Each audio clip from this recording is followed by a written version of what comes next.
प्रकार की, रेतीली जमीन और रेत के दौरे पे भी लगा सकते हो, निचले एरिया के अंदर भी लगा सकते हो, कहीं भी लगाओ बड़ी सुविधा से, आसानी से। मिट्टी की जांच करानी है? मिट्टी की जांच करवाए तो अब बड़ी इंपॉर्टेंट बात की आपने। सामान्यतः अपने यहाँ जो मिट्टी की जांच हो रही है ना, वो सिंपल मिट्टी की पीएच जांच कर देते हैं, एसी जांच कर देते हैं, एनपी की जांच कर देते हैं। ये इसके लिए सफिशिएंट नहीं है। क्यों?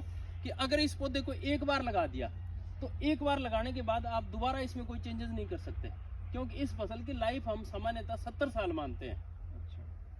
तो आपको किसी भी एडवांस लैब से पौधा मिट्टी जांच करवानी चाहिए।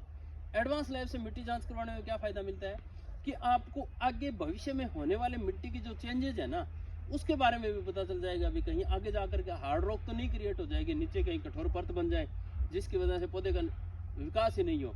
अब देश के अंदर ऐसी 3-4 लैब काम कर रही है।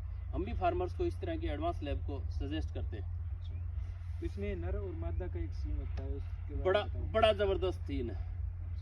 अगर गलती से मादा पौधे लग गए तो आप यूं समझ लीजिए कि आपने सांड पाल लिए, न उनका दूध होना, न उनका उत्पादन होना, और खाएंगे भरपूर।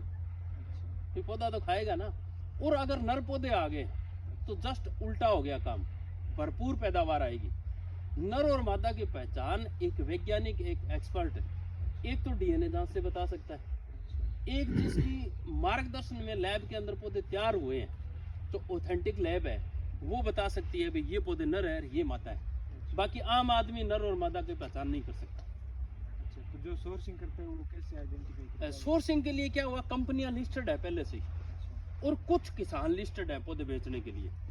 कुछ किसान कौन से जो एक्सपर्ट है, एक्सपर्ट कौन से माने हैं सरकार ने, जिनका 10 साल पुराना बाग है और उनके जो संबंध है, उनकी जो टेक्निक्स हैं, उनको एक्सपर्ट माना है। तो वो एक्सपर्ट कंपनियां इस तरह का कोई काम नहीं करती भी किसी को नर पौधे दे दिए जाए।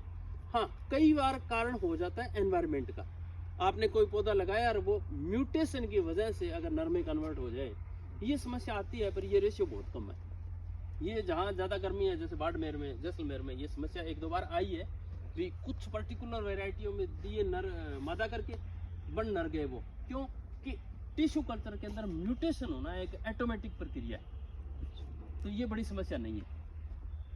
और 1 बीघा में कितने पौधे हम लगा सकते हैं? 1 बीघा के अंदर अपने जो देख रहे हैं 8 बाई 8 मीटर के डिस्टेंस से हम सामान्यतः इसको 40 पौधे मानते हैं। राजस्थान का एक वाला 1 बीघा 165 फीट लंबा, 165 फीट चौड़ा, उसको हम यूँ मानते हैं भी उसके अंदर 40 पौधे लगा सकते हैं। आप अगर 1 हेक्टेयर की बात करें तो 160 पौधे लगा सकते हैं। 160 पौधों में रिकमेंडेशन ये होती है अभी 156 पौधे तो मादा हो और 4 पौधे नर के हो। और इसमें कॉस्ट कितनी आती है 1 बीघा में? कॉस्ट इसकी अलग अलग योजनाओं में अलग अलग है।